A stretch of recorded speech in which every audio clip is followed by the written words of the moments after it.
mark your guys' attendance.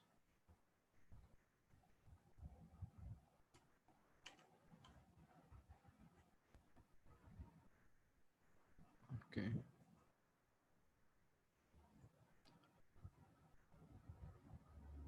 Okay, so let's start. Any doubt so far? Hmm?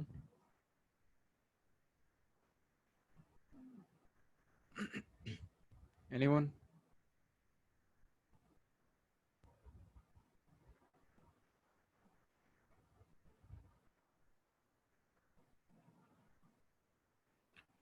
Okay.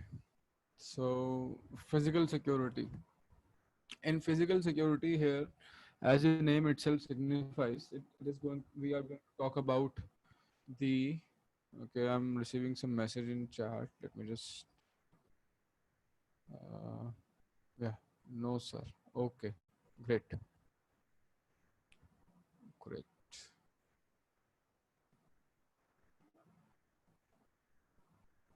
Let me just adjust this thing.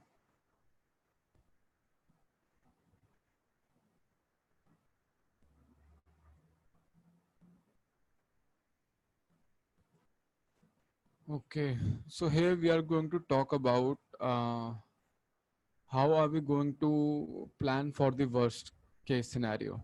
Okay. So as here you can see, we are going to talk about redundancy. Okay. And why do we need to be redundant in that case? Hmm.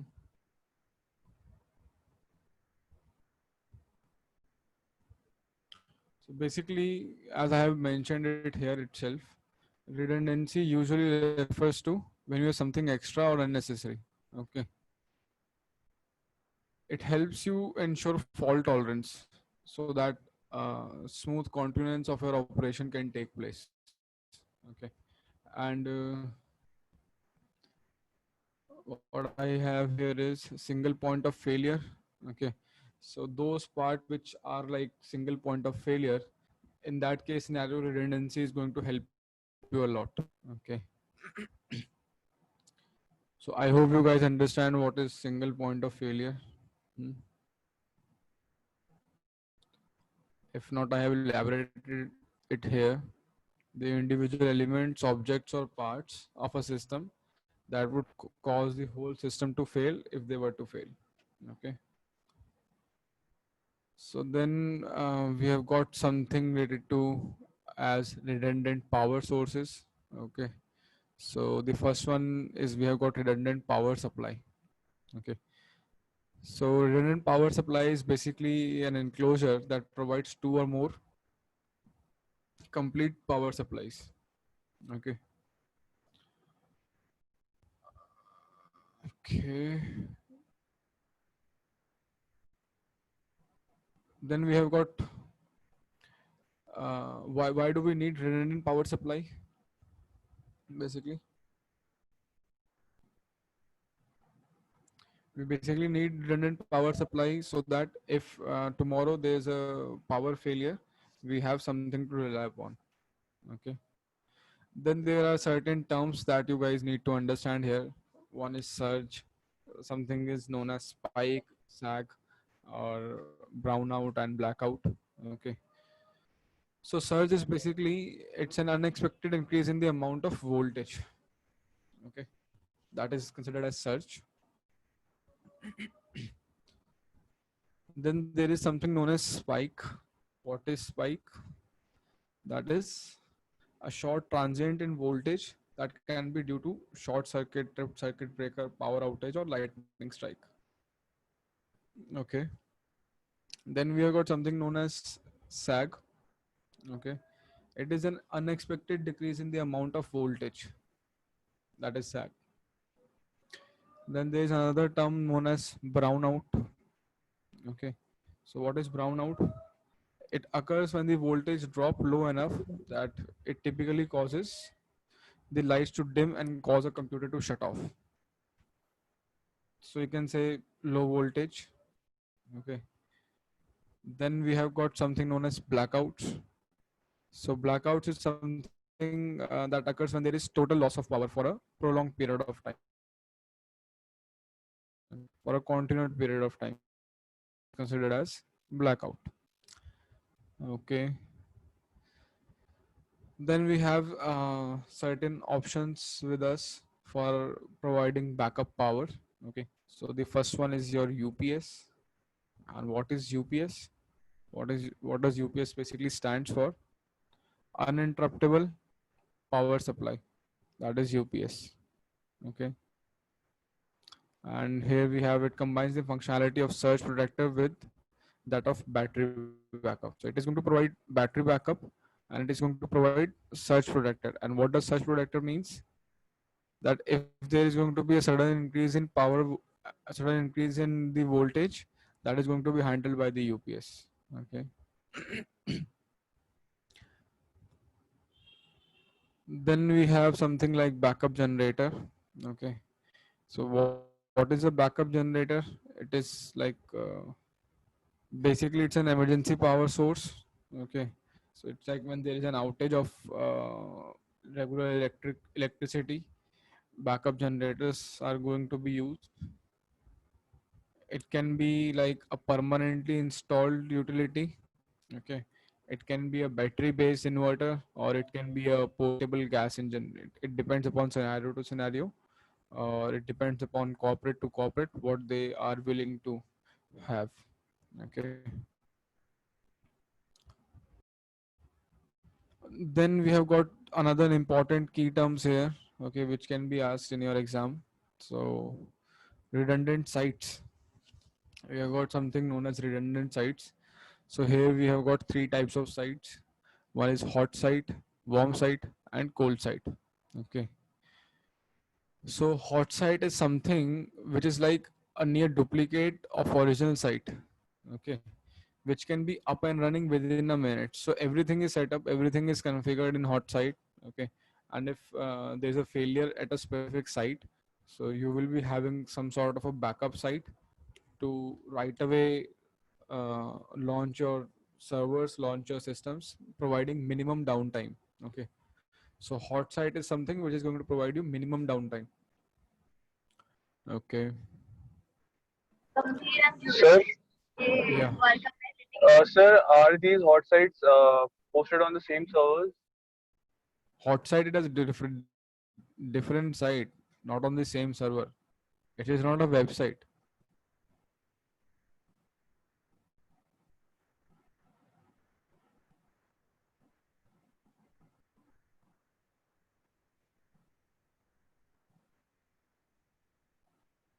Yeah, Shashwat.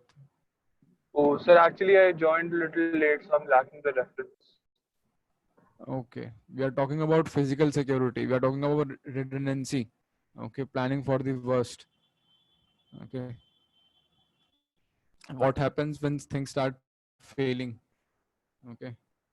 So redundant sites, I'm talking about physical sites. Okay. It's like there's an earthquake at a place. There's an earthquake at a facility. Okay. Everything went down. Your servers are down. What to do next? Hmm. That's what we are considering here. Okay, sir, thank you. Yeah. So then we have something known as warm site. Okay. So warm site is something which falls in between of hot site and cold site. Okay. And what happens in case of warm site is you will be have you there is a dedicated site which is going to have some computers, phones, servers lying over there. Okay. And they would be probably connected, but they would not be properly configured. So if the need arises to make them up and working and running, so still they would be requiring some minimum amount of configuration. Okay. Once they are configured properly, then they'll be appropriate to work as a backup server. Okay. Those are warm sites where you have all of these stuff lying out there, okay, connected to each other, but they have not yet properly been configured. Only thing that you need to do is you just need to configure it before launching it. That is your warm site. Okay. Then we have got something known as cold site. So as the name itself suggests, cold site is something which is going to take maximum amount of time to provide backup. Okay, it is going to provide again maximum amount of downtime if you want to shift to your cold site. Okay, if you want to go back to your cold site. So in cold site, it's like you can imagine a place where you have some tables, chairs, bathrooms, okay, and possibly some technical items also lying out there, like simple phones and networking cables, but not everything. Okay, so if you want to set it up as a backup, if you want to set up your server there, and if you want to be live from there, so you need to first of all get the required hardware there, okay, and then configure it and then turn it on. So that's why it is going to take maximum amount of time. That is cold site.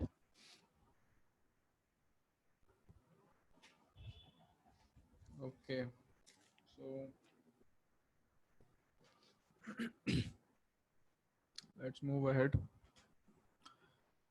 Then what do we have here? We have got something like disaster recovery planning over here and something known as authentication here. So let's talk about disaster recovery planning. Yeah, Param, you do you have a doubt?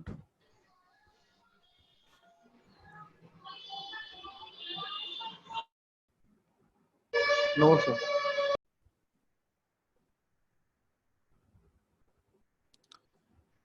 So disaster recovery planning, what you need to do in case a disaster happens. Okay, a high level overview has already been provided by me in here, like redundant power sources, backup power sources, redundant sites, okay, redundant servers, all of that stuff. What do we have here? So there needs to be a plan in that case scenario, like what to do, what if this happens, if a disaster takes place, like if there's fire, if there's flood, if there's long time power loss, that is outage, a blackout, okay, or if there's some kind of a theft or attack over the facility, okay, or if there is loss of building itself, what to do in that case scenario. So there needs to be an organized plan in that case scenario, okay, so that the business is not affected, okay.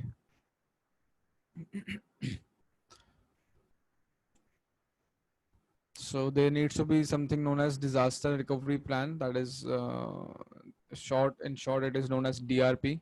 It should be written down, okay. The contact information, what all should be mentioned in there, that I have provided here, okay. Contact information, impact determination, recovery plan, business continuity plan also known as BCP, copies of agreements, disaster recovery exercises, list of critical systems and data. So there are actually mock drills that keep on happening from time to time, okay, like maybe yearly or once in 2 year, okay. So mock drills, like they are going to there are going to be proper notification before that, okay. They'll be discussing inside the organization, they'll set a date, and that day they will decide that okay, we are going to have a mock drill in that how everyone should evacuate or what to do if there is a fire hazard out there, okay. So that's how it works. They prepare according to those mock drills, expecting that it is not going to happen ever, okay. So okay. Then we have got something known as authentication. Okay, that's a different all over the different concept here, but that you guys need to understand. So in multi-factor authentication, I hope you guys already know what is authentication. Okay, here I need to elaborate upon multi-factor authentication. So in multi-factor authentication, you would have observed that when you have tried applying for two-factor authentication, you would have either chosen for uh, verifying your account using your mobile device or through an OTP or through an email, something like that. Okay. So here the the factors for multi-factor authentication are like something you know, okay, something you own, and somewhere you are, okay, certain characteristics of yours, and certain action that you can perform, okay. And plain username and passwords are only considered as single factor authentication. Now it depends upon security to security, like where you will be using two factor authentication or where you are going to use more than two factor authentication, okay. So it's like when you try to authenticate your account using your mobile device, like there is going to be a push notification on a mobile device, that is a multi-factor authentication, and that is something you own. That's just an example of something you own, okay. Okay,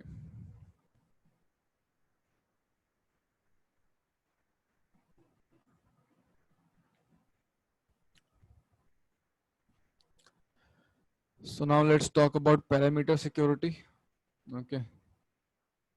What is parameter security? What is parameter? Hmm. So, Security on the edges. comprehensive. Right, security on the edges, like on the boundaries, at the end points, you can say, okay. So in parameter security, we are going to talk about security at the boundary levels, okay. So same have been elaborated here. And what are those boundaries? So the point where your LAN is going to be connected to your WAN, okay, that is going to be considered as your parameter. Or you can say where two networks are being connected, that can also be the parameters, but not for the organization but for those networks, okay. Security devices focus on the boundary between LAN and WAN in an organization network, okay, great. So basically parameter security relies upon a variety of devices, and we have got variety of devices over here, like you can say firewall, okay. There can be NIDS, NIPS, they can be proxy servers, okay, they can be honeypots, honeypots, there can be DLPs as well, okay. So firewalls, you guys already know about firewalls, okay. Firewalls are going to be there for screening traffic between two portions of a network, okay. They can be software based firewalls, hardware based firewall, embedded firewalls, okay. In firewalls we do have further specifications, classification of firewalls, like packet filtering, NAT filtering, application level, application layer gateway, okay. We have got something known as explicit deny, implicit denies, okay. Let's we'll have a look into it, okay. So we've already talked about stateless packet filtering and stateful packet filtering, right? Sir, can you please like elaborate a little on stateless packet filtering? Stateless. Didn't I discuss about stateless firewall earlier when I was talking about NIDS, NIPS firewalls? Hmm? That stateless do not maintain the state of the network. They do not have any state table. Okay. It's like if I give you an example, the Windows Defender firewall. Okay. The inbuilt firewall that we try to configure here. I showed you some rule set as well. Do you remember? Yes, sir. Yes, sir. But That's I don't remember yeah. the stateless You don't one, so remember. that is why I asked. No, no, actually, I don't know. I couldn't recall the stateless explanation, so that's why I asked. You could not recall the stateless explanation. No? Yes, yes. So I have probably shared the recorded session. Okay. I would suggest you to go through that. Okay. That would be better if you cannot recall it. Okay. So packet filtering is going to inspect packets. Okay. They are going to inspect each and every packet which is going to pass through the firewall. and there are going to be certain rule set on which they are going to decide whether to accept the packet or to reject the packet. Okay, and I have already showed you a very small demonstration of it happening in Windows Firewall, through Windows Firewall, how you can configure it, how you can configure the rule set, what are the criteria of rule set on which you can configure the rules. Okay, like IP address, port, MAC address, and all that stuff. So in here we have got stateless and stateful firewalls. Okay, so stateful firewalls are going to take a note of state of the network. They are going to make a state table. Okay. Okay. NAT filtering. Okay. So NAT filtering basically does on the basis of NAT implementation. Okay, that is network address translation. NAT basically it depends where NAT has been placed. It is going to basically translate a specific range of IP addresses, a specific subnet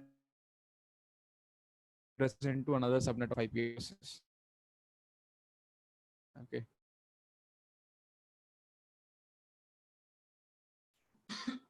Got something known as circuit gateways. Okay. So circuit level gateways basically operates on session layer. Okay. And they are basically going to inspect traffic during the connection establishment. Okay. So here you can see that they are going to inspect the traffic on the basis of TCP and UDP. That's all. Okay. As I have mentioned here. Then we have got something known as MAC filtering. The name itself suggests what is MAC filtering. Okay. It is going to filter on the basis of MAC addresses. Okay. Then we have got something known as explicit allow, explicit deny, implicit deny. Okay. So what are these? Explicit allow means that there is a specific rule, there is an explicit rule that you have written down which is allowing specific type of traffic, that is explicit allow. Okay, which you have explicitly written, that is explicit. So traffic which is allowed to enter or leave the network because there is an ACL rule. ACL is your access control list. Okay, for those people who do not know, access control list rule that specifically allows it.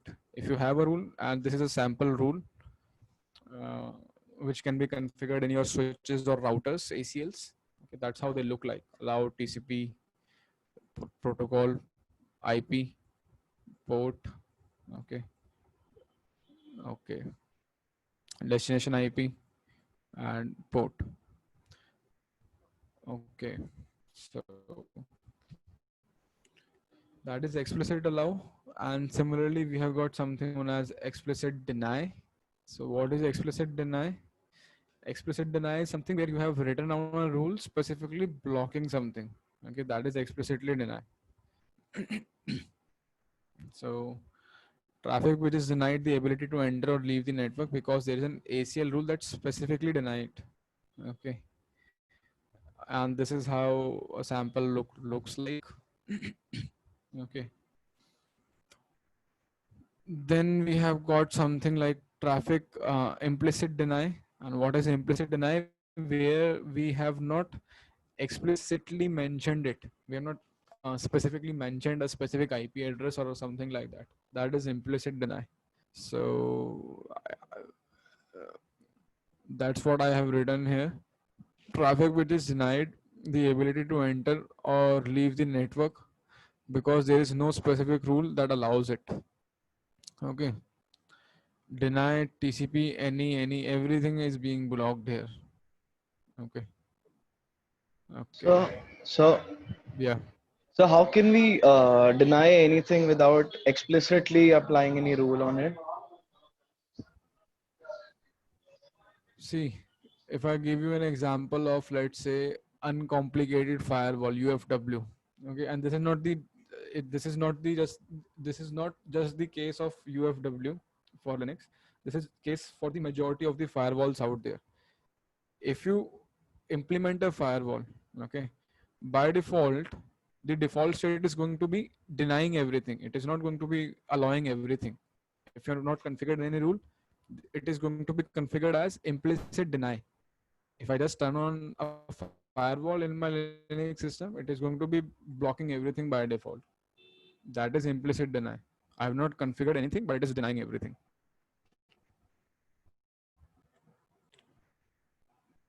Okay. So, sir, even the common ports like which are usually used, like 443 and all, they're also denied. Yes, Like, yes. If you set up a firewall, majority of the times you need to configure it properly. Okay. Otherwise, if you do not configure it, it is automatically going to be in the denial state. Okay, by default. Okay.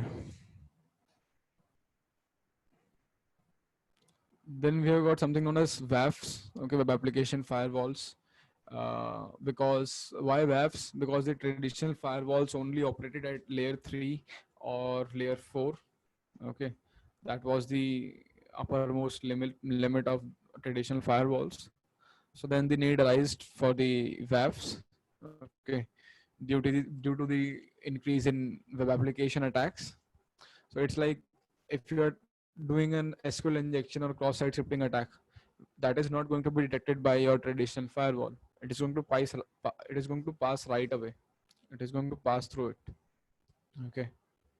But in case there is a WAF in place, like if I need to give you an example of WAF, Cloudflare is an example, Akamai is an example, so on. You can look into more of them. Okay. You guys would have heard about Akamai. Hmm? Akamai was the one who provided security to GitHub during its largest DDoS attack. So Akamai is example, Cloudflare is another example. Okay, these are certain examples of WAFs. Okay,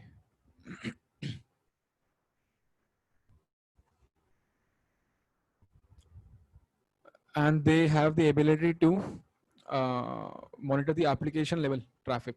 Okay, they have the ability to see what kind of application requests are being generated at application level. They have the ability to see what kind of input is provided by the user in the fields. That's why they are able to detect and block the web application based attacks. Okay, it's like if you are going to enter a alert angular bracket script alert kind of function, that is going to be blocked by the web application firewall. Let's say the application is taking it as an input. Okay, there is no input sanitization on the application part. There is no input whitelisting or blacklisting on the website part. Okay, but you have got WAF in place. That WAF basically provides the protection against the cross-site scripting. You have successfully been able to enter your input there, your malicious input there. Okay, and the application has even accepted that input, but before sending that input to the server, it is going to pass through the WAF, and at that level it is going to detect web application firewalls.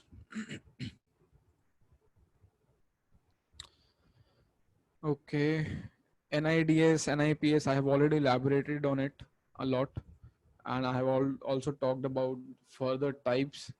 Okay, and the same thing has been mentioned here. Attempts to detect, log, alert. So here I'm trying to mention it at a general level. Okay, it is going to detect the malicious traffic, log the malicious traffic. It is going to generate an alert on malicious traffic. Okay, and NIDS is basically used in promiscuous mode, and I have already explained you the promiscuous mode, I believe, right? Do you guys yes, sir. remember? Yeah. So what is promiscuous mode? So the same logic applies here as well, because NIDS needs to accept traffic from multiple sources and which are leaving for multiple destination. Still NIDS wants to see it. That's why promiscuous mode. Okay. Then NIPS attempts to remove, detain, redirect malicious traffic. Okay. it should be placed in line. I have already talked about the placements of NIDS and NIPS in your network, how they should be placed. Okay. Okay. Then we have something known as proxy servers. Okay. Proxy server, you guys already understand that it is going to act as a middleman. Okay. You can say it is your MITM. Proxy is something MITM. Okay. And proxy gives you a point where you can control everything. Okay. Like all of your internet, all of your traffic before touching the internet, they are going to pass through your proxy servers. Maybe in your college itself there are proxy servers configured. Okay. Maybe you are not allowed to access the internet without entering a specific proxy IP address and proxy port number in your machines. Is it so? Is it the case? Hmm? Because in most of the colleges this is the case. That's how people are able to connect to the internet. They are provided with the login access to the Wi-Fi, campus Wi-Fi, and then they need to manually configure the proxy there. There is a proxy settings which is provided by the campus. Only when they are going to configure that proxy settings, then only they would be able to access the internet.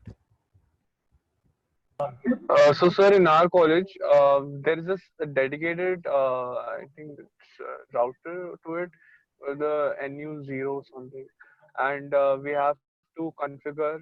We get our passwords and we are connected to that. Hmm. And when we get that password, using that password, we can connect to our main Wi-Fi access points. I Okay. don't know if it's a proxy or not. I'm kind of confused. Okay. And I also am not able to understand exactly what kind of thing has been implemented there. It's like is it something like when you try to connect to public Wi-Fi, like some coffee shop, you go to Starbucks and you try to connect to their Wi-Fi, you are provided with a web page where you need to enter your credentials. Is it something like that? Yes, like something like that. There is a open public Wi-Fi. It's called NU0, Okay. and when we connect to that using our credentials, which our college provides us, so we get like a 32-bit password, and using that password, we can connect to the main Wi-Fi via which we access the internet. Okay. Don't know exactly what it is. Maybe. So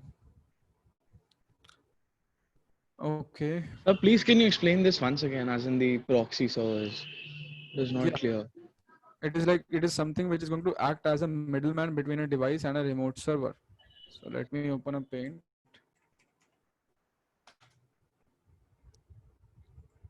This is your device. Okay. This is the server. What is the ideal case scenario? Hmm? Ideally, if you want to send some request, that's how it is going to be sent. Hmm? To and fro.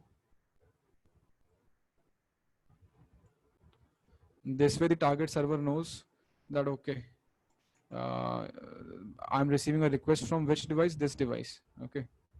The server knows. Not happening. Well, anyways. So, but what happens is where you want to have additional control over your network, what you are going to do, there is this target server or there is this internet, whatever website you want to visit, you are not allowed to have access to that. Okay. There is going to be a proxy server in between. Uh, let's make it black and let's make a proxy server in between. Okay. So this is going to be a proxy server which is going to be configured and set up by your own organization. Okay. So all the requests which are going to leave your network, they are supposed to be sent through this proxy server. Okay. You cannot access internet right away like this. Okay. This is not possible.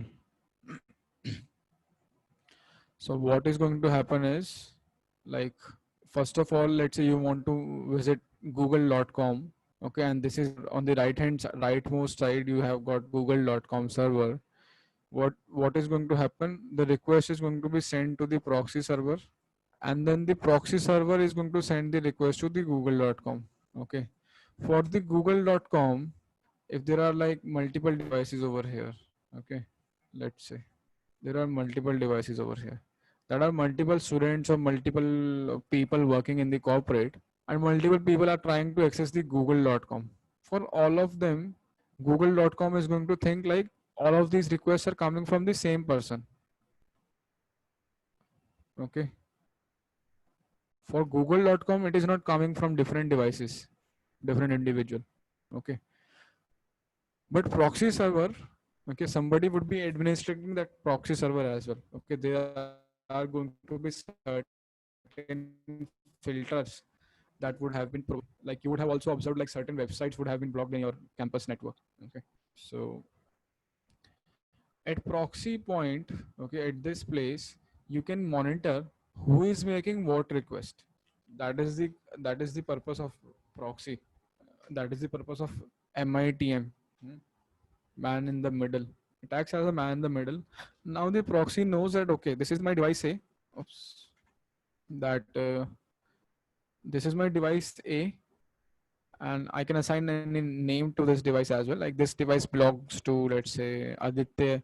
This device belong to uh, Shaswat. Okay, something like that. And who is making what request? They would be able to trace it down. They would be able to backtrack it. They would be able to monitor it. They would be able to block it. They would be able to log it, and they would be able to track it as well. Okay. Now, if this request is made, the server is going to reply to the proxy, and then the proxy is going to reply it back to the corresponding device. Okay.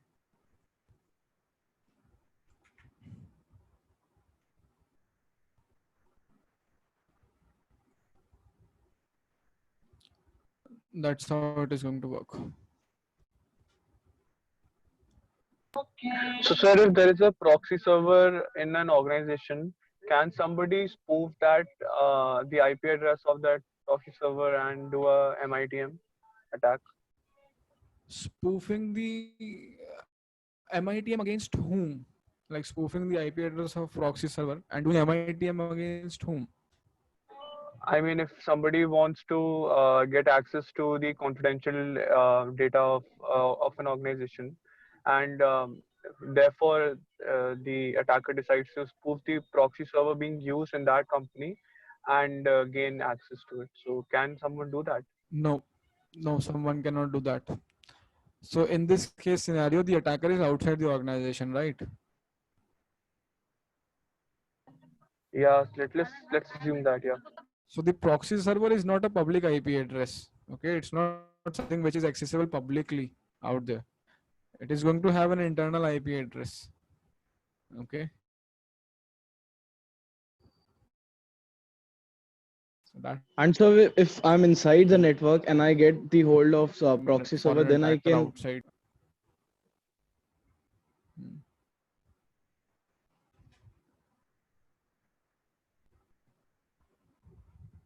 Yeah, I lost you in between. You're saying proxy server, then I can.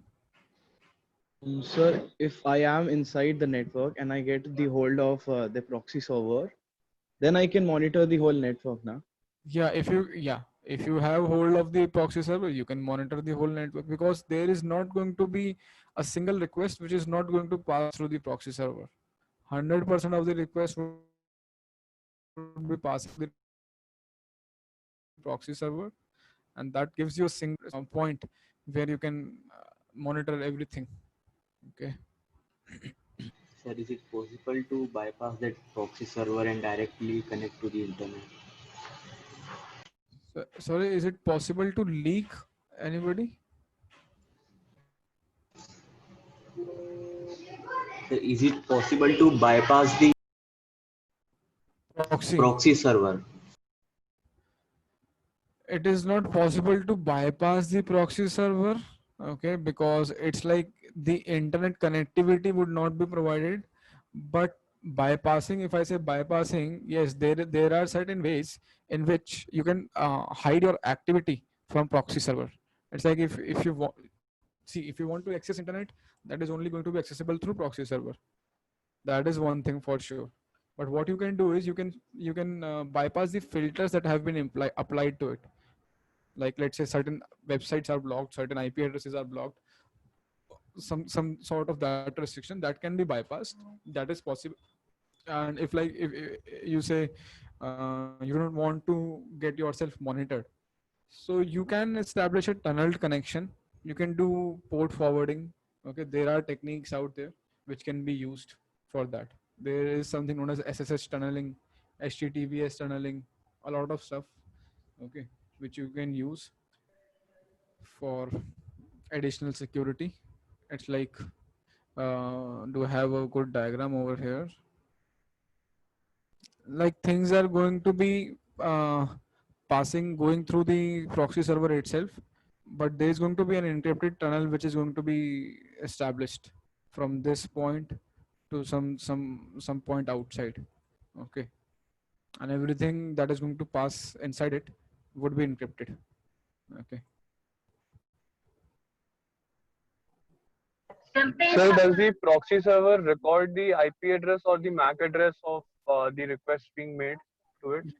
Yes, everything that depends upon the administrator, what they want to monitor, what they want to log. But this is like the minimum thing. If you have a proxy server, this is the minimum thing that they are going to record. Okay.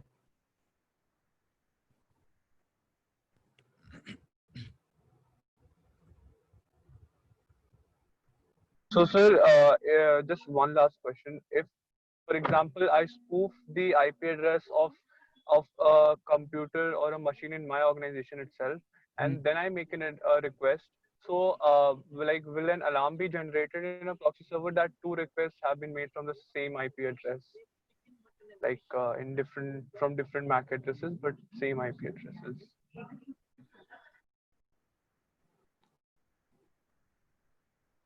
No, that's not the case.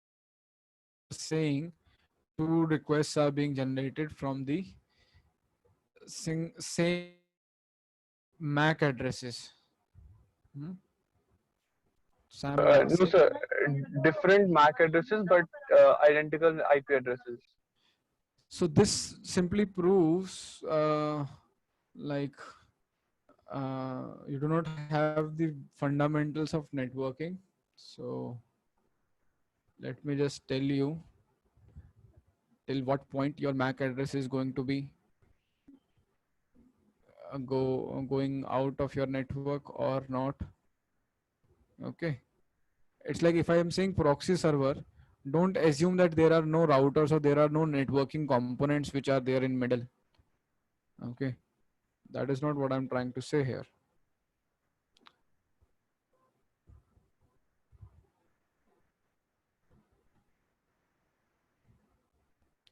This is a switch, this is a router. Okay, and this router is probably connected to some other router. Let's say it's a corporate network. There can be multiple routers out there. Okay, so let's try to simplify it even. Okay, let's just try to remove this stuff from between. And these devices are, let's say, connected directly to the router. Huh? You guys are directly connected to the router, and that router is connected to some other router. Oops.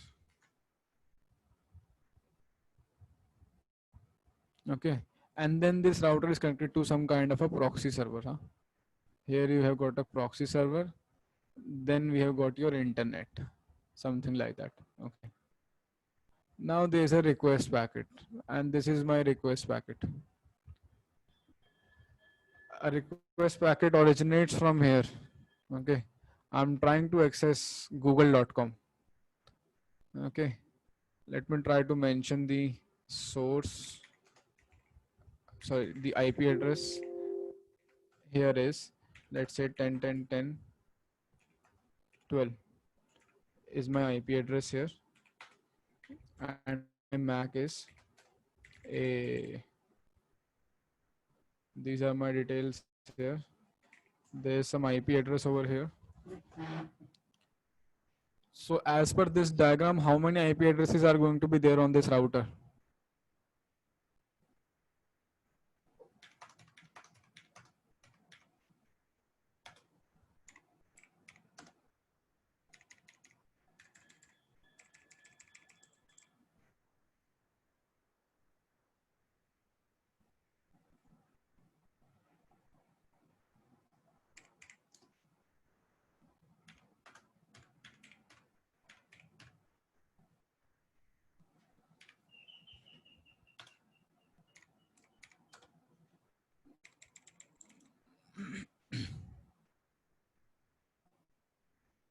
There are going to be two IP addresses. As you can see in the diagram itself, there are two interfaces on the router. Hmm? Two different interfaces. This is your one interface, this is your another interface, right? One is connected to this subnet, that is 10.10.10.1, and another one is connected to some other subnet. Okay. And we have got something like this here as well. Okay. 10, 14, 15, 3, let's say. And there is some MAC address over here. MAC address be like R1, R1, R1, something like that. Okay. And then we have got some IP address over here. Stuff like that. Okay.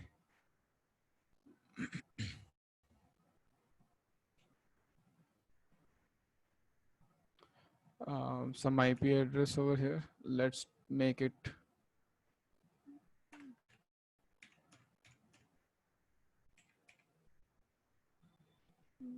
okay.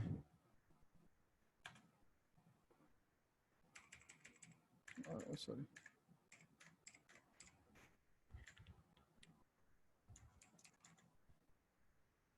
And finally, we have got proxy. Now I have this packet over here. Okay. I want to send this packet. This packet is going to have a source IP address, source MAC address. This packet is going to have a destination IP address and a destination MAC address. Is it right? Is it right? Yes, sir. Now tell me what is going to be the source IP address and MAC address in this packet at this point. Source IP would be 10.10.10.12 and MAC would be the A1, A thing. I want to send this back google.com. Okay. All the way to the google.com.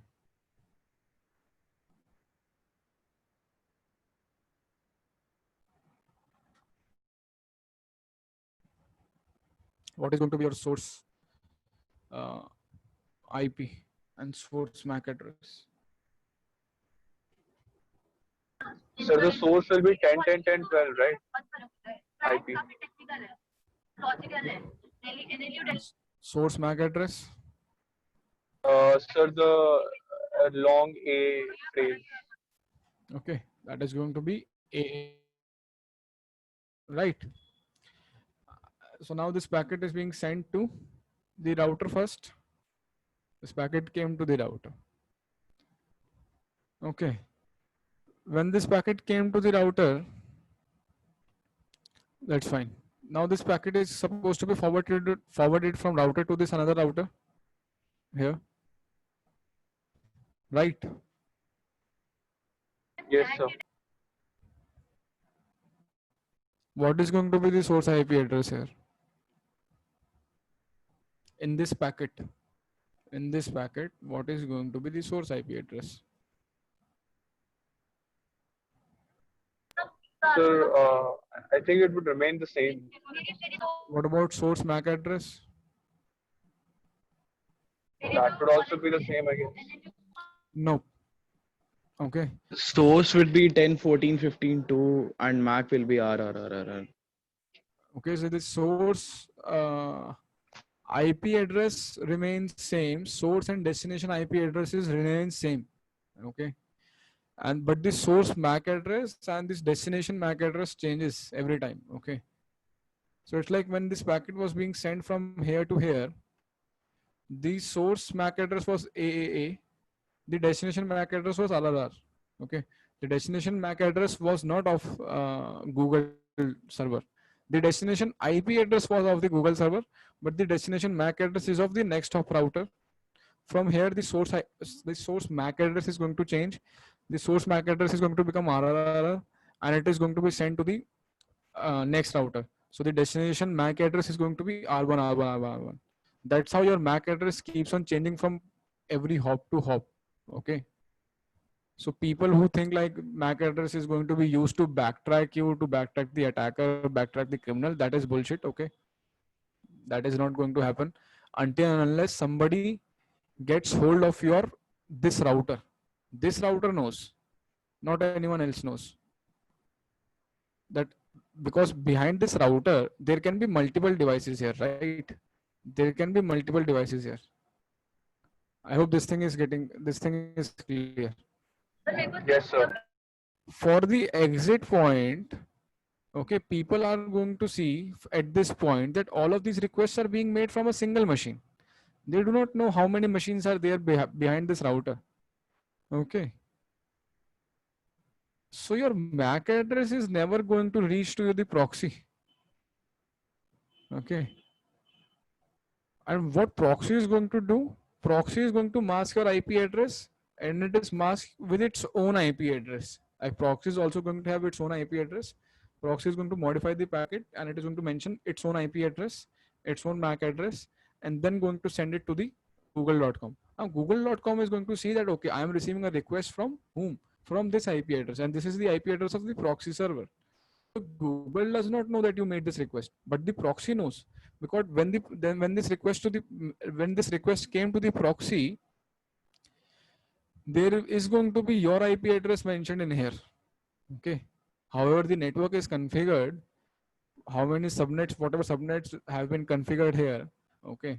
Your IP address would be mentioned here that, okay, we were receiving a request from here, from this point, and the MAC address is going to be just an immediate before one.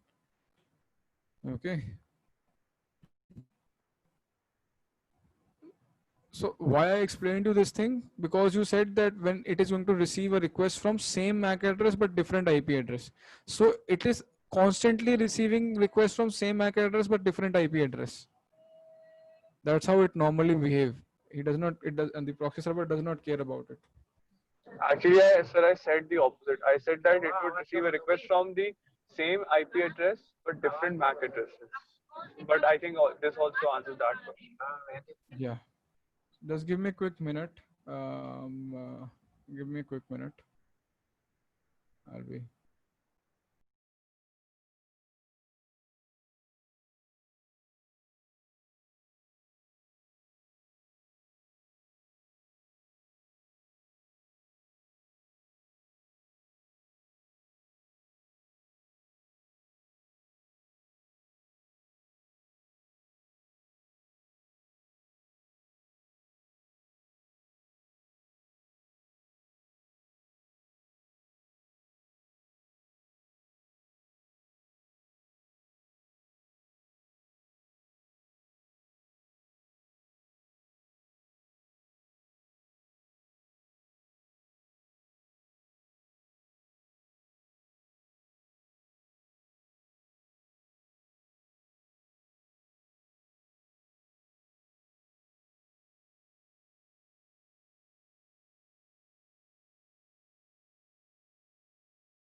Yeah, guys. So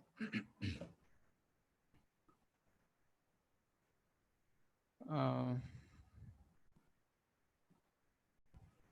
yeah, guys, can you hear me?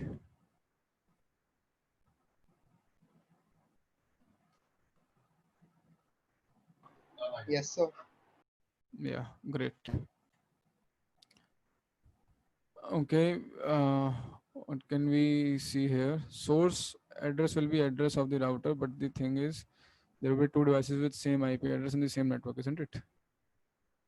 No, there are not going to be two devices with same IP address in the same network. That can never be the case. Okay, I just saw your messages in the chat. So, okay.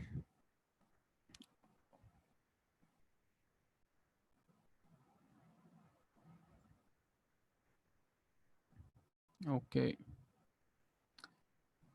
So I was just trying to brief you regarding the proxies, basically.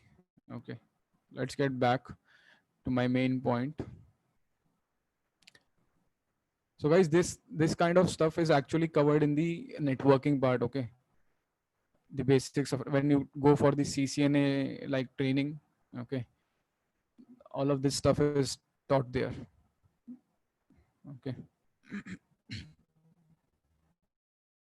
So actually, this concept like should have been cleared by now, but like it wasn't.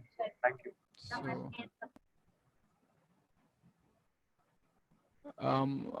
I'm not able to hear you properly, Shastro.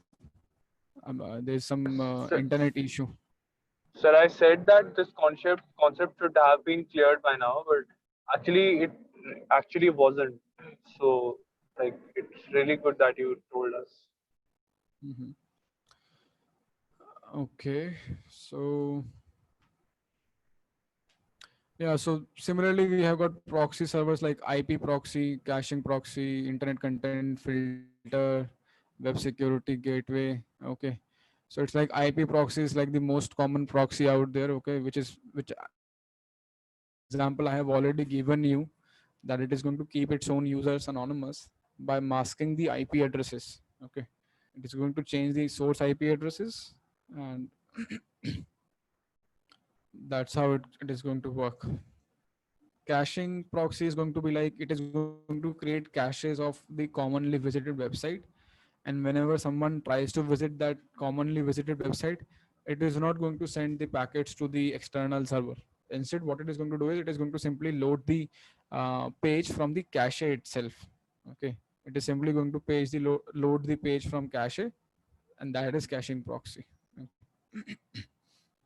Without actually contacting the target server. Okay, so okay, then I do have a very good honeypot infographic. Honeypot, not honeysync, honeypot infographic. Do we have it here?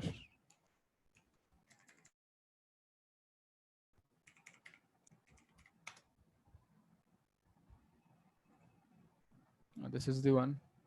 Okay. So what is a honeypot? Hmm? So it's a trap. It's a trap, right? So okay, this image is not loading, but this is a good infographic. Where is it redirecting me?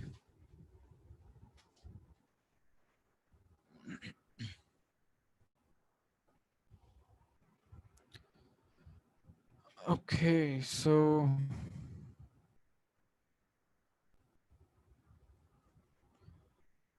it's basically a trap. Okay, basically designed to lure the attacker. Okay, so that the attacker thinks like he's trying to target or attack the actual system that is out there, but actually that is not the case. It is basically targeting the honeypot, and generally what happens is there is no sensitive information kept on the honeypots. Okay, and as you can see here, that it is basically done for research purposes. Okay, it is basically done to analyze what kind of trends are being happening out there. Okay, and if I remember, when I go to shodan.io, hmm, you can look into how many honeypots exist actually out there, and just try to explore out stuff like, let's say, webcams. Okay, so here you can see these are your honeypots. Essentially, they are your honeypots, which have been configured by people out there. Okay, as you know, that Shodan is going to give you all the IoT devices, all the openly available, openly accessible devices. Okay, it is going to cover routers as well. So there are great chances that an attacker would be trying to figure out some devices which are connected to the internet. Okay, those devices are accessible through the internet. So Shodan is nowadays smart enough to generate a honeypot score. Okay, so by some header analysis, by some trend analysis, they come up with this point that it's a honeypot. These are your honeypots. So I'm just telling you guys so that you do not start right away attacking any website or attacking any webcam or a server or a router. Okay, without taking a look into it. Okay, let's say if I try to open this thing, let's see, something based in China. Okay, something based in Singapore, not properly configured. Let's check it out. That's not accessible as well. So this is not properly configured. So I believe some people would have set up their honeypots in the cloud services, as I can see. Okay, it is in Alibaba Cloud. Okay, because it is very cheap to spin up a machine in cloud. So probably maybe some project, maybe some research work, they have configured it, but it is not properly configured, as I'm not able to access it. But they are being listed here. So there would be some point of time when they were visible on the internet. So here you can see that it was added on 27th August. Okay, so maybe by this time the cloud public IP address has changed. Okay, but it is being reflected here.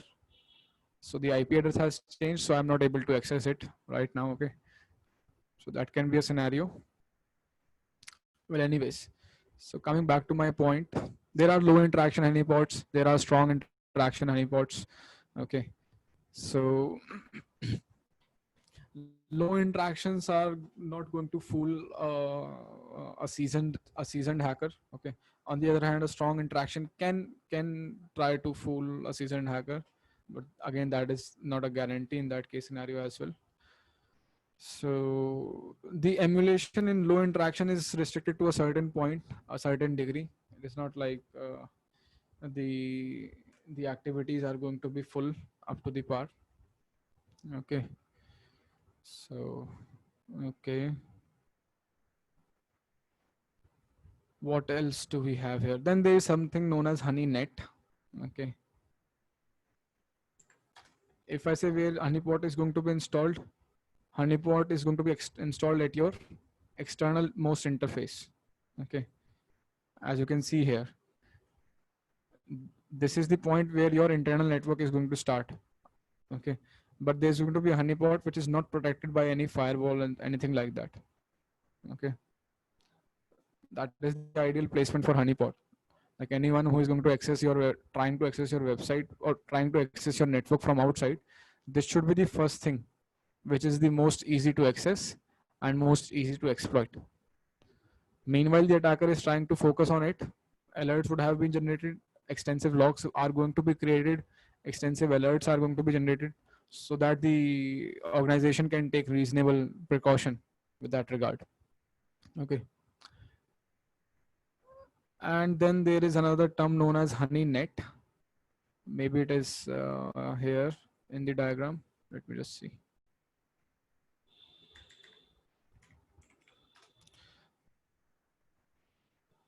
So what happens in case of HoneyNet is you just try to build a network of honeypots. That is HoneyNet. Okay, this is how it is going to look like. That's one. Do we have anything good here? Let me just check. Nope.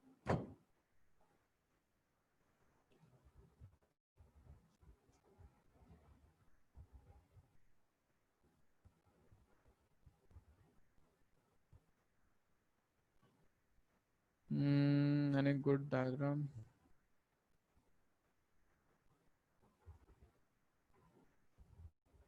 Yeah. So HoneyNet is basically, you can say it's a network of honeypots. When you are going to connect more than one honeypots in a network, that is going to become HoneyNet. Okay.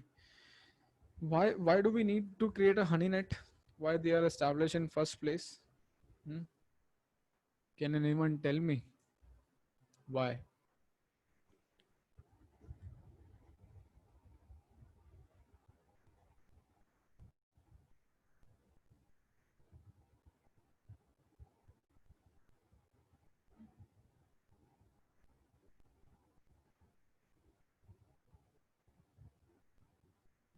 No one.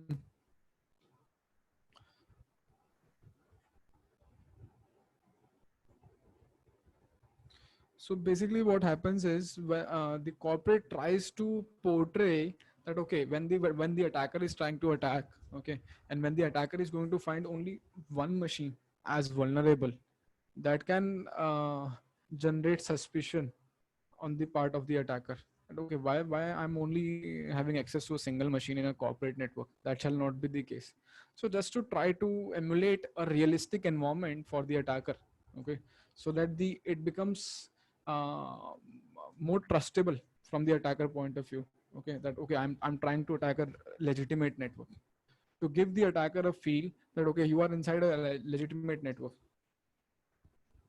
That's why honey nets are built. Okay, there are going to be multiple devices connected to in a honeynet, multiple switches, a whole network component, which is, and these honeypots and honeynets are isolated from your internal networks. Okay, that's also a case. Okay.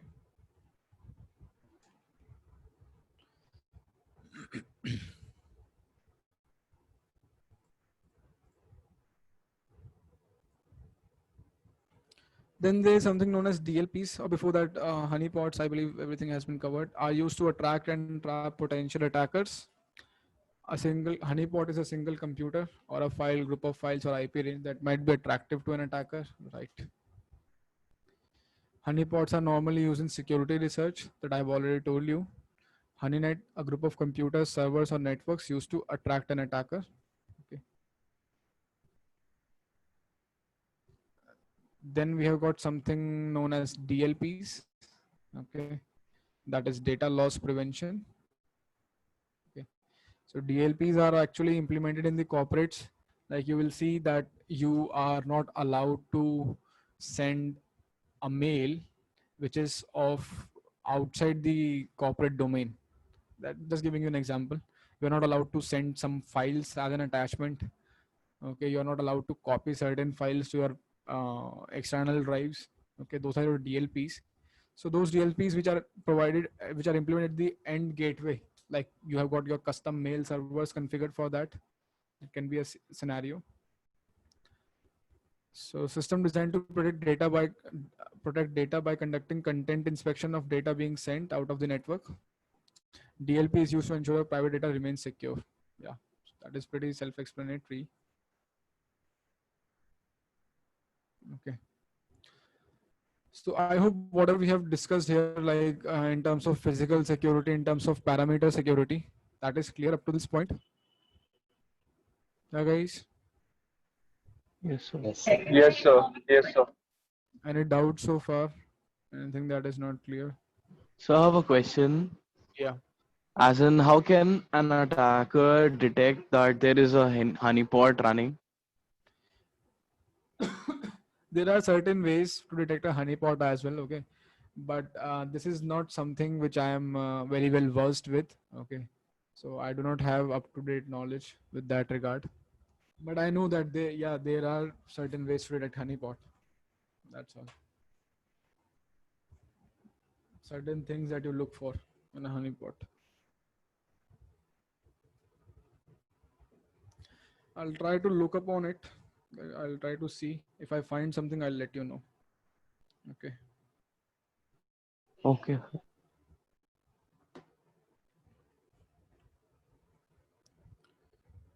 Okay. So after this, we are going to start with risk assessments, yeah, or we can say risk management. Okay. It's a small topic, and that would be, I would say, the end of this course as well. Okay. We are going to talk about some basic risk management and risk assessment stuff. Okay. So up till this point, we have covered a lot of things. Okay. We have talked about, if I just need to jot it down here.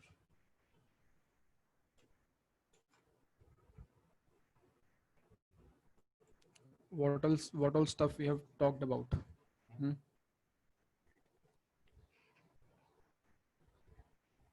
Just give me a second.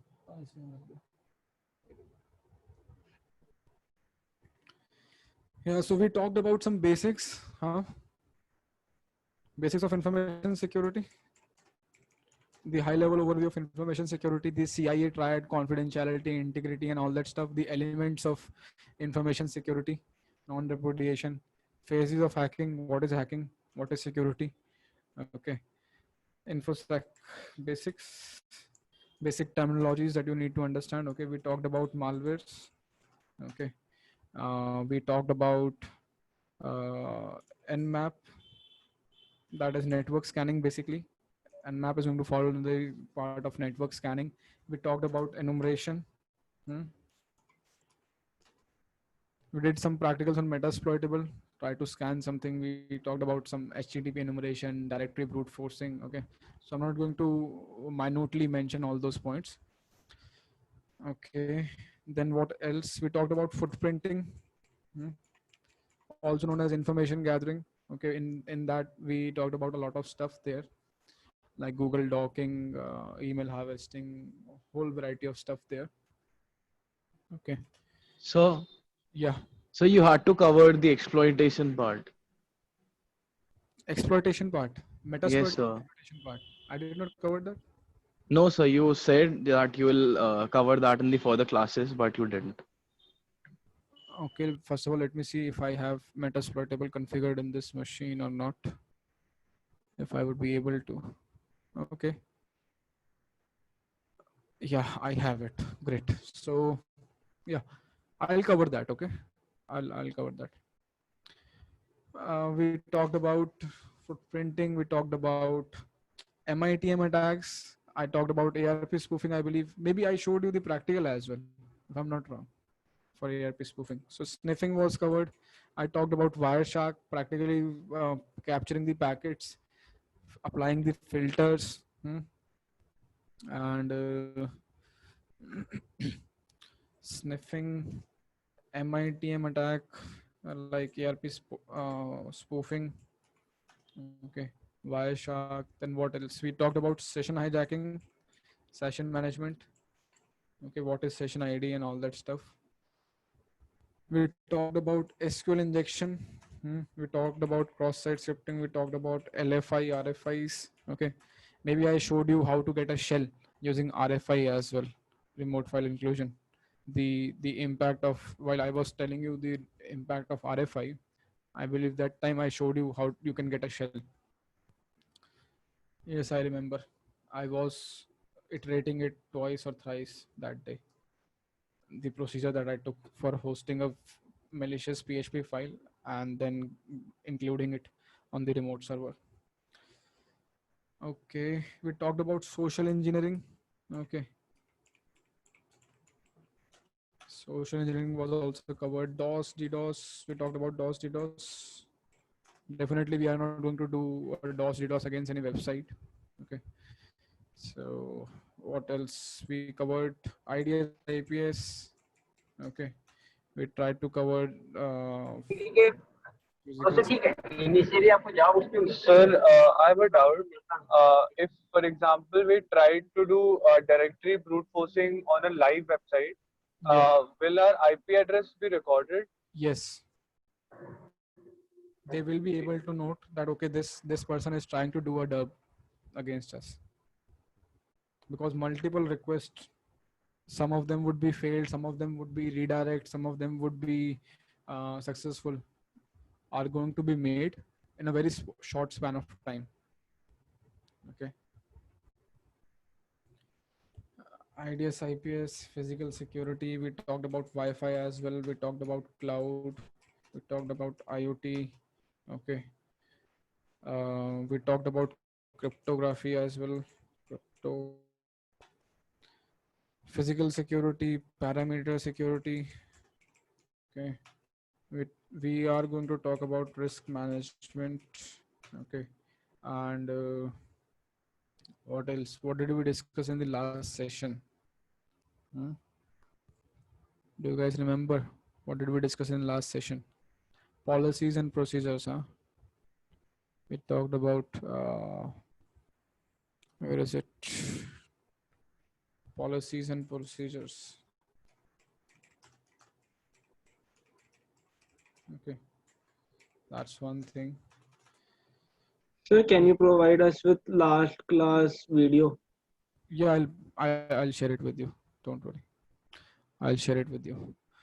Okay. Now at the end, we are going to talk about exploitation as well. Okay.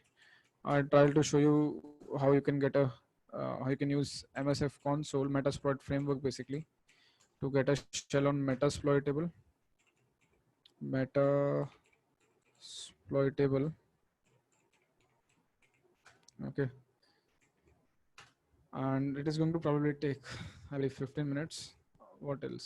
So at last, what I can do is I can try to take a machine here. Okay, let's take a Mr. Robot, and we'll try to root this machine. Okay, from starting to end. That would be fine for practical, for seeing it from scratch to the end, boot to root. Okay. Although this thing is neither required nor necessary, still that would be good enough to cover. I believe everyone is fine with Mr. Robot. Do you know what is Mr. Robot? I believe a lot of you do not know what is Mr. Robot, huh?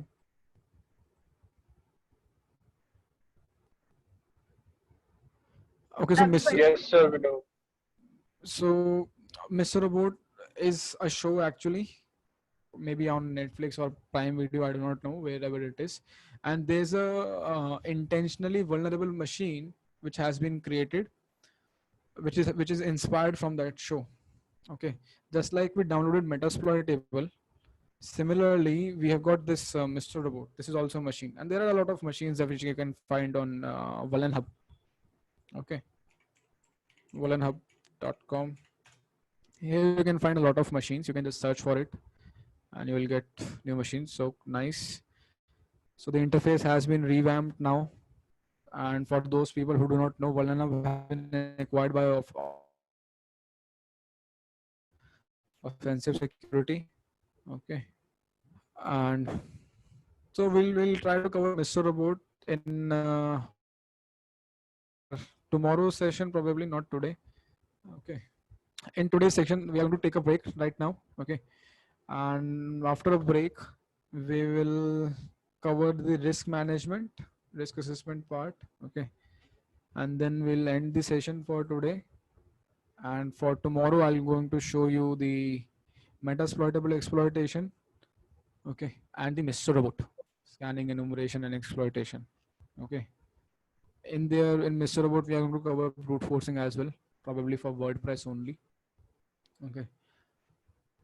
So yeah, that's all. And yeah, that would be all. That would be all for your curriculum. Okay, guys. Any queries? Okay.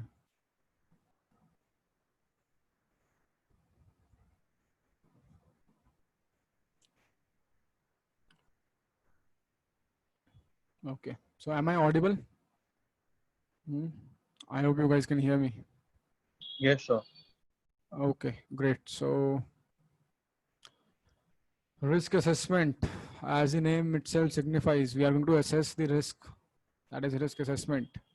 But before that, there are certain words, there are certain keywords that you need to understand. Okay. And I believe I shared you the NIST NICE framework in our last session, right? How many of you guys tried looking into that? Hmm? Yes, sir. Was it helpful? Yes, definitely, sir. That was. Okay, so it's a very nice framework out there. Okay, it is going to help you out in a lot of ways. At least you would be able to jot down certain bullet heads that you need to work upon. So can I explicitly mention those codes on my resume, as in the codes that was mentioned on the NICE framework? See, actually, you can, but I don't think that it is widely accepted in India. Okay. But what you are going to say is when you are going to start exploring this Nest website, this NICE website, all that stuff, you will see there are prospective employers out there who are going to list their job roles, who are going to list their job openings, mentioning those keywords like we want people who have this KB 001 007 skill sets. Okay, when you are applying to such certain job profiles, okay, people where people are aware of this framework, okay, it's widely recognized framework, so you can mention it. If somebody is not aware of, that is his fault, okay, actually. But see, we need to be up to the local trends as well. So this is not in the local trend, but it is there in the international trend though. Okay, so yes, you can, but not locally. When you are applying outside the India, you can definitely. Okay, or else when you try to mention the code, you can mention that I comply with this skill sets as per the NIST NICE framework. You can mention it. You can mention it in Indian market as well. Okay.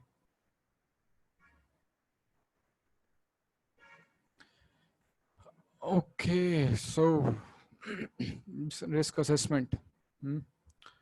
Risk assessment, very easy peasy stuff here. Hmm? A process used to manage risk, assess risk, hmm? to identify risk. That is risk assessment. Hmm? So risk assessment is essentially a process inside risk management, basically done to identify how much risk exists in a given network or a system.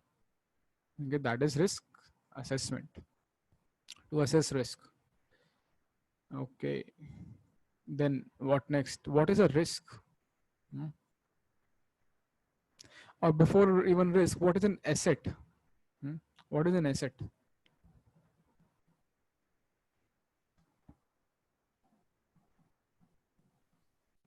So a company's selling point or MSP. Okay, that can be one thing in asset, but that cannot be the only thing in the asset. So asset is something which holds value, right? For the company, from the company's perspective, whatever is valuable, whatever tries to brings in some value, whatever holds some value, that is asset, right? It can be anything. It can even be a domain name, right? I hope you guys know that famous domain names are sold for millions of dollars. Hmm? Do you know you can start earning money by flipping What makes a domain famous? the traffic, the publicity, how much people know it, how many backlinks are there with that domain name. Like facebook.com, if you try to buy facebook.com, you see there's a lot of traffic that is there's a lot of existing traffic that is going to come on facebook.com. So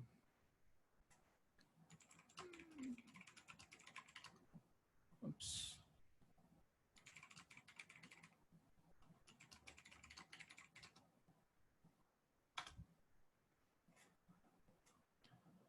Carinsurance.com, $49.7 million.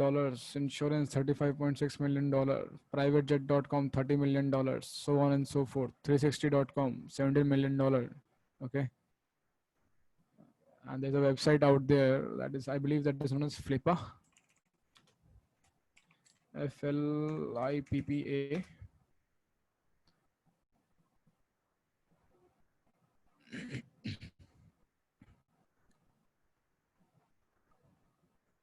Online businesses. Okay. This is nothing but your like you built up your website.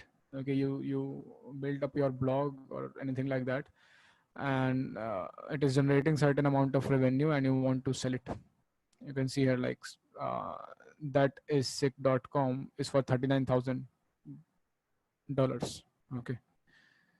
So that is the thing. Ringtoperfection.com, established sites, $1,75,000. Okay. Well, so coming back to my point, risk. What is risk? So risk is just something where we have got some probability that the threat will be realized. Okay, or we can say a threat is going to be materialized. That is risk. Okay, when a threat is going to actually occur, that is risk. That it may occur. That is risk. Then we have got something known as vulnerabilities. We have already talked about what are vulnerabilities, what is a vulnerability. Okay. So I hope you guys are having some sort of your batch WhatsApp group, something like that, because I can see that not all of you guys are present here. Okay, this is not the total strength. So what you guys can do is you guys can share these recordings in that WhatsApp group. Okay, whatever group it is, you can share it. Okay. Well, so what is a vulnerability? Tell me.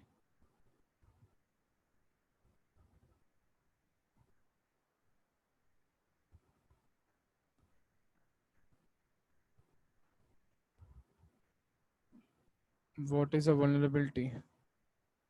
Any weakness in the design, weakness in a system, weakness in a source code, weakness in an application. Okay, that is going to be a vulnerability, right? I believe you guys know this meaning, but you guys are lazy to answer. Okay, I'm trying to assume this thing because this is the best case scenario here. So it's a weakness in the design or implementation of a system. In the simple terms, that is vulnerability. Okay, and then what is threat? How are we going to define a threat? So threat can be anything. It can be any condition. And most of the times, the difference between threat and vulnerability is going to be something which is internally present and which is under your control. And threat is something which is outside your control, which is not internally present, which it may be internally present as well. But most of the times, majority of the times, it is not internally present. So it is any condition that is going to cause harm or loss or damage, or it is going to compromise your IT system. That is a threat. Okay, that is a threat. When a threat is going to be realized, that is going to become a risk. Okay, now I do have an image here, so we can look into it. Just open it. Here it is. So what does it tells me? It is basically explaining me the risk that those assets which do not have any threat or which do not have any vulnerability, so there is no risk there. Okay, but let's say if there is a threat which is not upon any asset, or there is no vulnerability there, so again that is also not going to be considered as a risk. Only this overlap here is going to be considered as a risk. This is your valid risk point here. Okay, this is your risk. Like threats, there's some kind of a asset first of all. Okay, and there is some vulnerability on that asset, and there is some threat over that asset, that it may be exploited, it may be actually realized, it may be materialized. Okay, that is risk.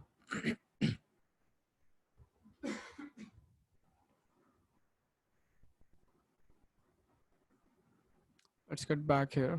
So then what do we have here? We have got this risk management. Okay. So risk management is like that umbrella term which is going to encompass risk assessment in it as a small aspect. So risk management, as the name itself signifies, we are going to try to manage the risk. Okay. Try to manage the risk. We are going to identify the risk and we are going to manage the risk. Why are we managing the risk? Why are we trying to manage the risk? So for the better recovery. For the better recovery, right? For minimizing the protect the impact, assets. right? It's like wearing a seat belt. Okay, that is risk management. Wearing a helmet while driving a vehicle, a two-wheeler. You can say that's a risk management. Okay. To minimize the likelihood of negative outcome. Okay. It's like, first of all, we are going to try to drive safe. That is one thing, that is one factor for risk management. Then we are going to wear a seat belt. Then we are going to ensure that there are airbags in my car. So that if something happens, if something goes down, then I'm safe. It's like that. If we will try to minimize the impact of any negative outcome. Okay. Or the likelihood of happening itself. Okay. The likelihood of occurring it itself. That is risk management. So, okay. In risk management, we have got certain key terms. They can be right away directly asked in your MCQs for security plus certification. Okay. The first one is risk avoidance. So can anyone give me an example of risk avoidance? Or what is risk avoidance? Okay, let me just elaborate it first of all. So risk avoidance is something like, you know that I'm doing this process, I'm doing this thing, and there is some amount of risk. So what you do is, in case of risk avoidance, you try to change that process. Okay, you try to achieve similar goal, you try to achieve same goal with some other process. Okay, you try to explore the alternatives of it. That is, you are trying to avoid the risk. That is risk avoidance. So choosing a less risky alternative. Go ahead, be creative. Just like I gave you an example for driving, seat belt, helmet, you can also come up with your own examples. Think of it. Staying at home to prevent the corona. Risk avoidance. Okay, see, staying at home is like you are not doing the activity. Okay. So driving slowly. Driving slowly. Okay. Yeah, it's a lesser risky alternative. I can say, okay. Let me help you out in this regard. Let's say you are crossing a road. Okay. So there's a risk that you can be hit by a car, a moving vehicle. Okay, there's a risk out there. So what you can do is, to avoid this risk, you can choose for the lesser risky alternative. That is, you can try to go through the subway if it is there. Okay, or if there is some overhead bridge there. Okay, you can try to, if you go for those path, that is risk avoidance. You totally avoided the risk. So the risk of you getting hit by a car is avoided if you go through a subway. Okay. What was your end goal? The end goal was to reach the other point of the road, right? The other side of the road. You can reach it through the road itself, and you can reach it through the subway as well. The subway is the lesser risky alternative. Getting my point?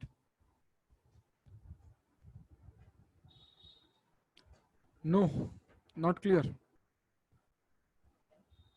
Clear.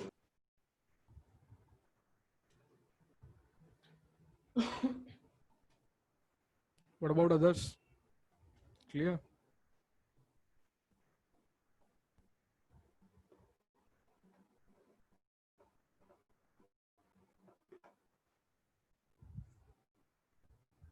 Yes. Okay.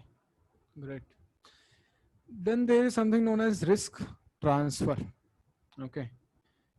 So what happens in case of risk transfer is if you are performing certain activity, you realize that there's a risk involved in performing this activity or undergoing this process, something like that. Okay. What you can do is you can try to transfer this risk from your organization to some other third party organization. A lot of companies do this thing by outsourcing specific task. Okay. When you are trying to outsource, that is basically you are trying to manage risk by the method of risk transfer. Okay.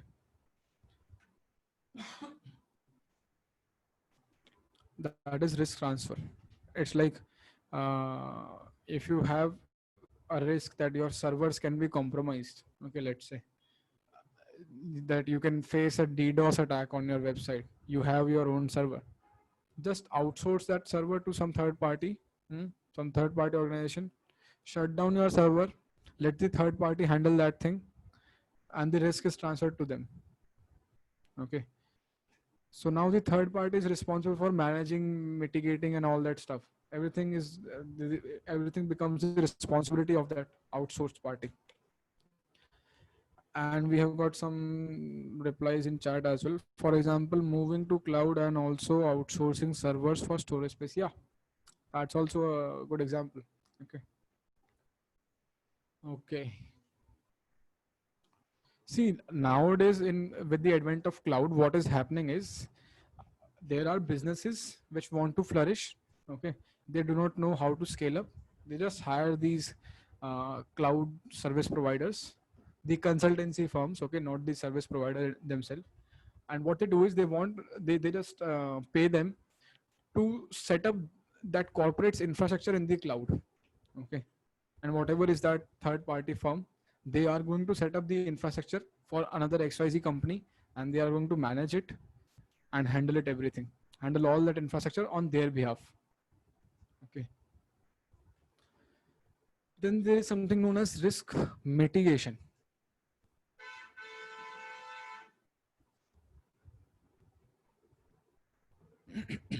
What is risk mitigation?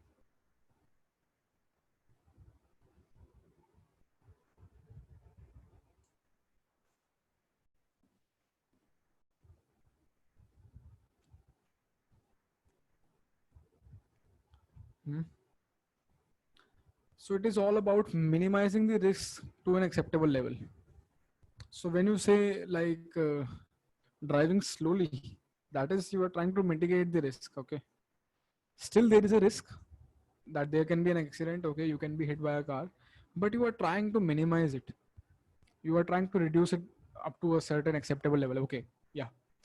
I can drive the car. I can try to cross the road by here itself, but I'll look on right, I look left. Okay, I'll wait for everything to be clear. Then only I'm going to cross the road. That is risk mitigation. Okay.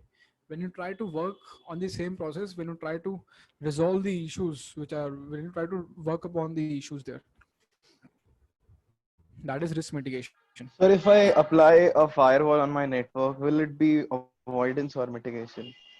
You are not trying to avoid it. You are trying to mitigate it. Okay. You are trying Okay. to minimize it by implementing all that defense in depth or defense in breadth, whatever you are trying to apply.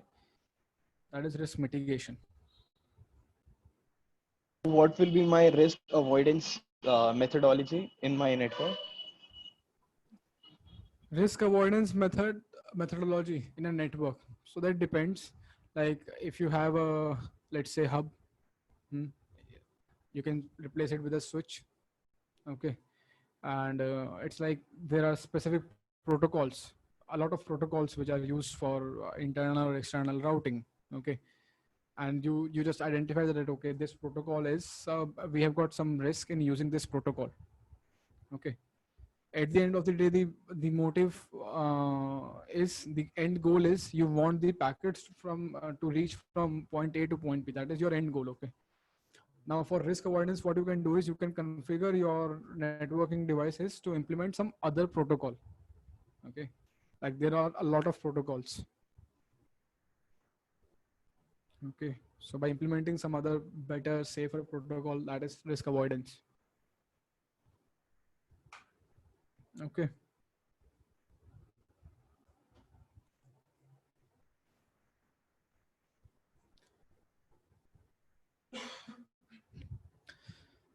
Then there is something known as risk acceptance.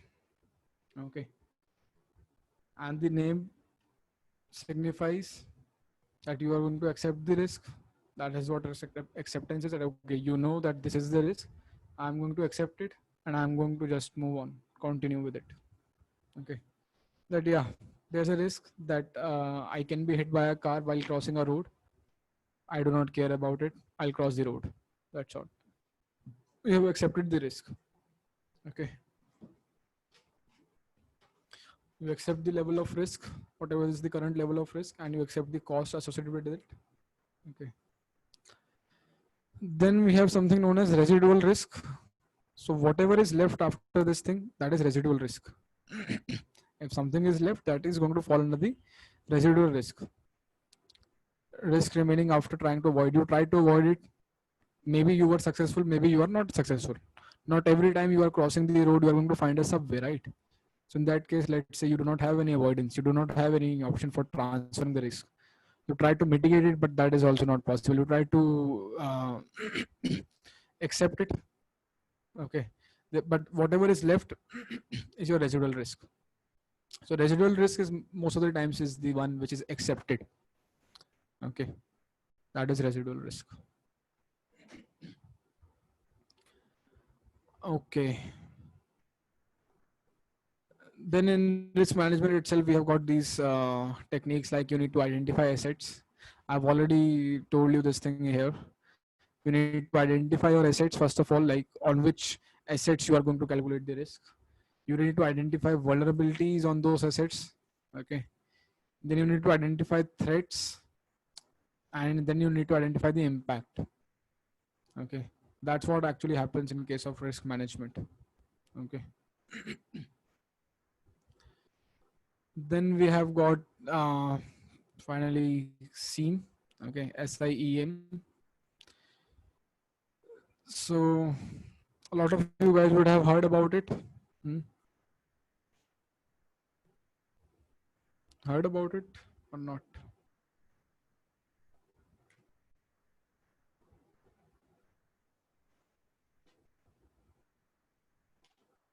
Not heard about it. Security, information, and event management. Hmm? SIEM tools. Hmm?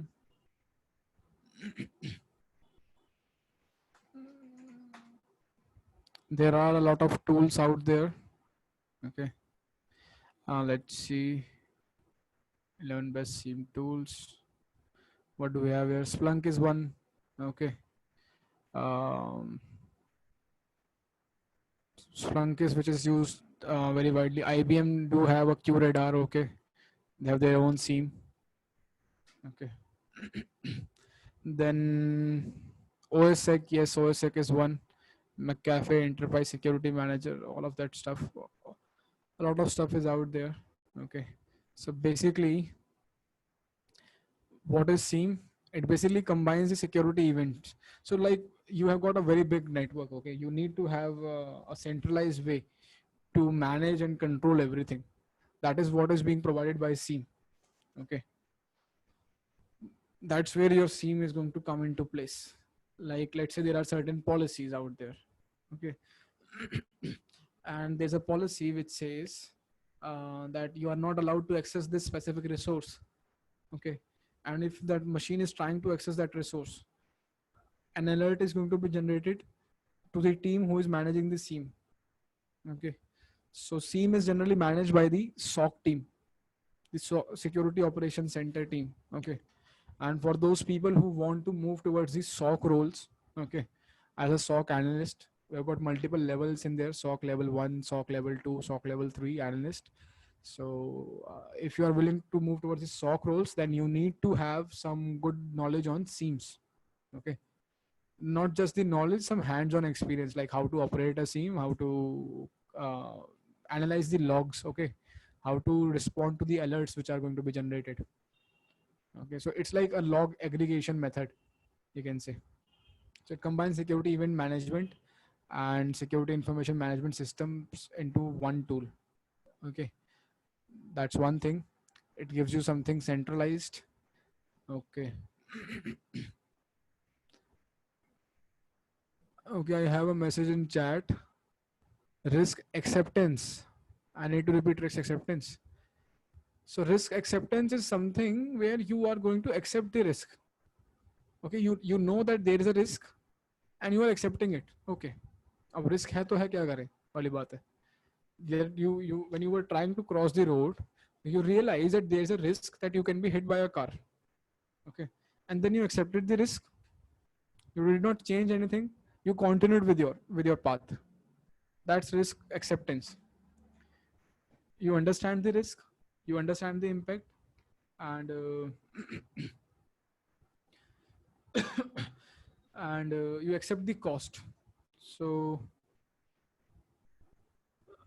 another message in the chat, sir, cyber security may example.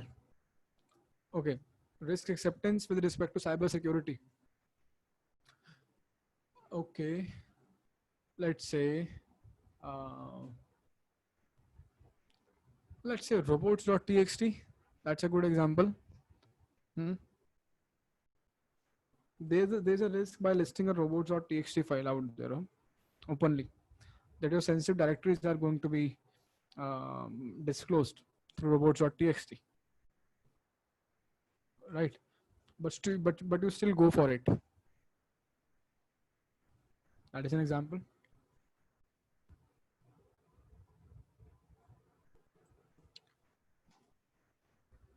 Yeah. Okay. Coming back here. So SIEM basically performs data aggregation and data correlation. Okay.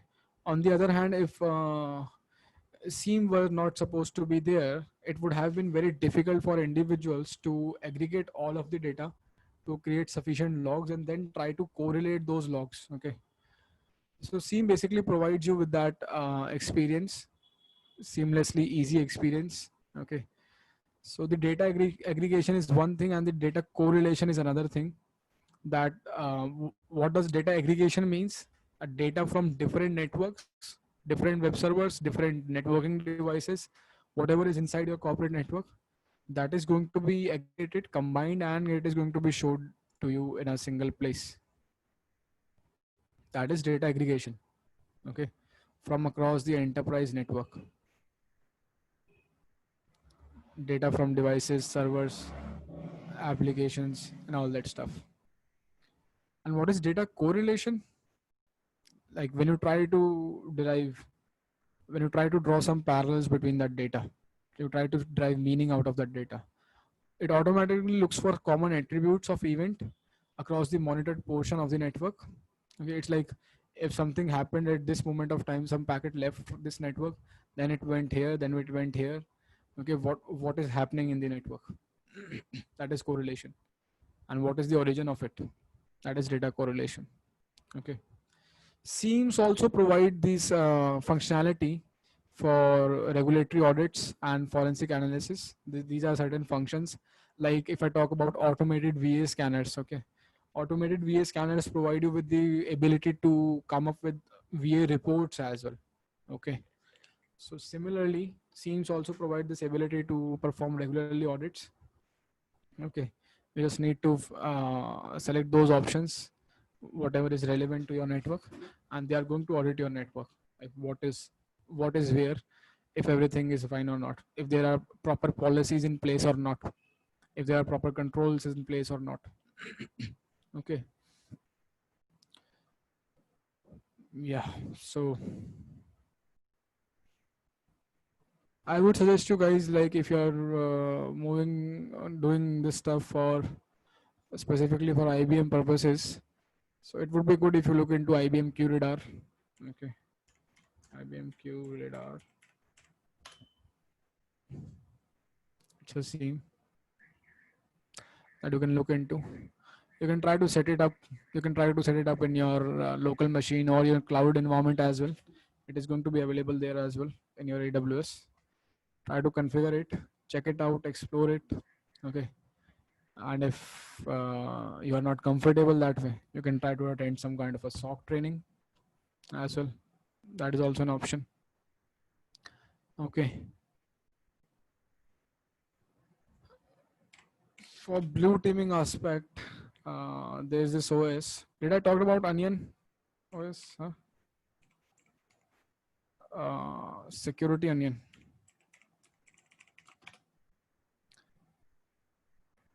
Security onion is the one that you guys can try to download and configure it. Okay, because there are going to be a lot of IDS, IPS, and SIEM tools, log analysis, log correlation like this, Kibana, Elastic, and Kibana. Okay, so you can try to configure it.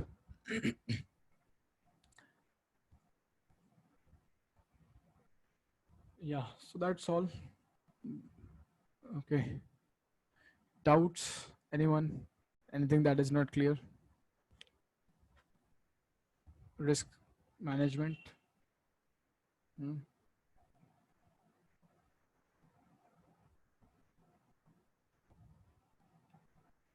Risk management is clear. What is risk? What is threat? What is vulnerability? Hmm? Risk avoidance, risk transfer, risk mitigation, risk acceptance. I hope these terms are clear to you now. Hmm?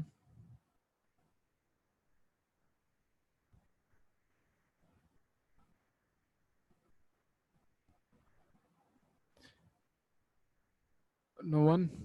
तो अभी आप लोगों के colleges खुल गए हैं, मतलब online ही classes हो रही हैं कि आप कैंपस आपके ओपन हो चुके हैं, ऐसा कुछ है? Online classes.